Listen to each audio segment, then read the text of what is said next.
Le Kybalion, partie 6, chapitre 3, la transmutation mentale.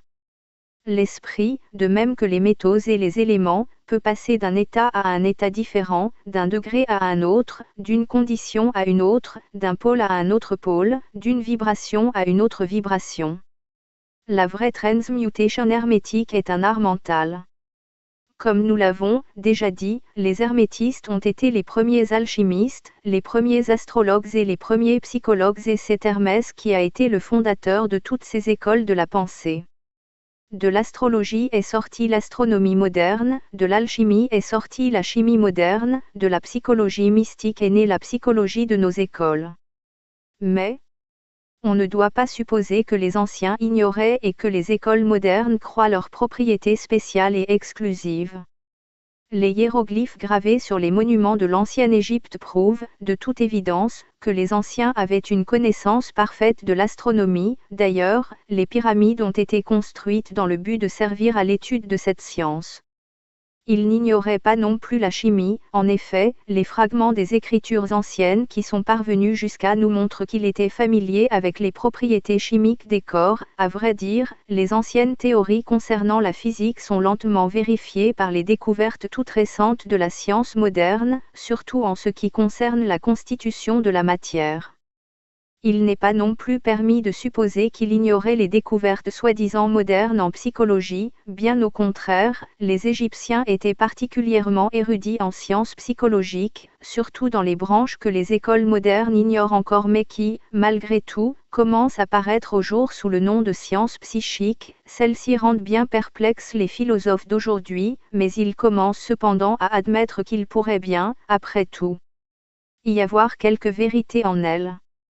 En réalité, en dehors de la chimie, de l'astronomie et de la psychologie matérielle, il s'agit ici de la psychologie dans sa phase d'action mentale. Les anciens possédaient une connaissance étendue d'astronomie transcendantale, c'est-à-dire d'astrologie, de chimie transcendantale appelée alchimie, de psychologie transcendantale, c'est-à-dire psychologie mystique. Ils possédaient le savoir intérieur aussi bien que le savoir extérieur, tandis que les savants modernes ne possèdent que ce dernier. Parmi les nombreuses branches secrètes de connaissances qu'avaient les hermétistes, se trouvait celle qui est connue sous le nom de transmutation mentale et constitue le sujet de cette leçon. Transmutation est un mot communément employé pour désigner l'art ancien de la transmutation des métaux grossiers en or. Le mot transmuter signifie changer une nature, une forme ou une substance en une autre, la transformer, Webster. Par suite, la transmutation mentale est l'art de changer, de transformer des états, des formes et des conditions mentales en d'autres conditions de nature différente. Il vous est maintenant facile de comprendre que la transmutation mentale n'est que l'art de la chimie mentale, ou si vous préférez, une forme de psychologie mystique pratique. Mais ce mot signifie encore plus qu'il ne paraît. La transmutation, l'alchimie ou la chimie sont assez importantes dans leurs effets sur le plan mental pour ne pas être mises en doute. Si l'art de la chimie mentale s'en tenait là, il serait tout de même une des branches d'études les plus importantes connues de l'homme. Mais, ce que nous avons dit ne constitue qu'un commencement. Voyons pourquoi. Le premier des 7 principes hermétiques est le principe du mentalisme, dont l'axiome est « le tout est esprit, l'univers est mental », ce qui signifie que la réalité de l'univers est esprit et que l'univers, lui-même, est mental, c'est-à-dire qu'il existe dans l'esprit du tout. Nous étudierons complètement ce principe dans les prochaines leçons, voyons dès maintenant si son effet est véritable. Si l'universel est mental, la transmutation mentale doit être l'art de modifier les conditions de l'univers, en ce qui concerne la matière, la force et l'esprit. Vous voyez donc que la transmutation mentale est vraiment la magie dont les anciens écrivains ont en parlé dans leurs ouvrages mystiques, mais pour laquelle ils ont donné si peu d'instructions pratiques. Si tout est mental, l'art pourra permettre à tout individu de transmuter ses conditions mentales, il pourra rendre le maître contrôleur des conditions matérielles aussi bien que de celles ordinairement appelées mentales. Dans tous les cas, seuls les alchimistes mentaux avancés ont été capables d'atteindre le degré de pouvoir suffisant pour être à même de contrôler les conditions physiques les plus imposantes comme les éléments de la nature, la production ou la cessation des tempêtes, la production ou la cessation des tremblements de terre et les autres grands phénomènes physiques. Le fait que de tels hommes ont existé et qu'il en existe encore aujourd'hui est accepté de tous les occultistes avancés de nos différentes écoles.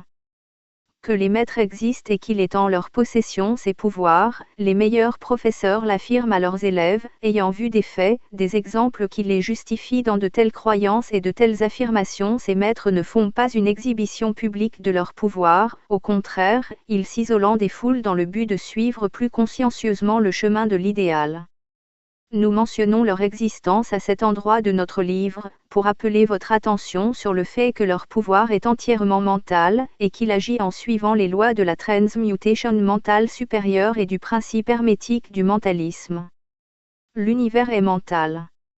Mais les élèves et les hermétistes inférieurs aux maîtres, aux initiés et aux professeurs sont également capables de réaliser avec facilité la transmutation sur le plan mental.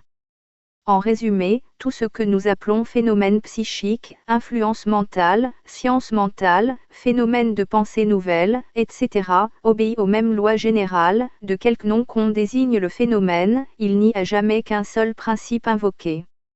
L'élève et le praticien de la transmutation mentale agissent dans le plan mental, transformant les conditions et les états mentaux en des conditions et des états différents, grâce à un certain nombre de formules plus ou moins efficaces. Les divers traitements, affirmations, dénégations, etc., des écoles de la science mentale, ne sont que des formules de l'art hermétique, souvent très imparfaites et peu scientifiques. La majorité des praticiens modernes est très ignorante, si on la compare aux anciens maîtres, car il lui manque les connaissances fondamentales sur lesquelles tout l'ouvrage est basé. Non seulement il est possible à quelqu'un de changer ou de transmuter ses propres états mentaux à l'aide des méthodes hermétiques, mais encore il lui est possible de modifier les états des autres, d'ailleurs il en est constamment ainsi, quelquefois inconsciemment mais plus souvent consciemment de la part de quelques individus qui ont compris les lois et les principes de protection personnelle. Mieux encore, comme un grand nombre d'adeptes et de praticiens de la science mentale moderne le savent, toute condition matérielle inhérente à l'esprit des autres individus peut être modifiée ou transmutée grâce à un désir ardent, à une volonté puissante, et au agissement de ceux qui désirent changer leurs conditions de vie. Le public est généralement si bien informé à notre époque de ces sortes de choses qu'il ne nous a pas paru nécessaire de décrire longuement leurs procédés. Notre but est plutôt de montrer simplement que l'art et le principe hermétique se trouvent sous toutes sortes de pratiques, si différentes qu'elles puissent paraître, qu'elles soient bonnes ou mauvaises. La force, en effet, peut être utilisée dans deux directions contraires, suivant le principe hermétique de la polarité. Dans ce petit ouvrage, nous décrirons les principes fondamentaux de la transmutation mentale. Celui qui les lira aura beaucoup de chance pour bien comprendre les principes sous-jacents, et posséder ainsi la maîtresse clé susceptible d'ouvrir les nombreuses portes du principe de polarité.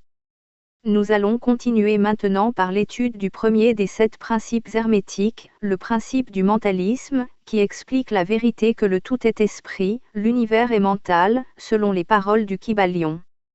Nous recommandons à nos élèves la plus grande attention et une étude très sérieuse de cet important principe, car c'est vraiment le principe fondamental de toute la philosophie hermétique et de l'art hermétique de la transmutation mentale.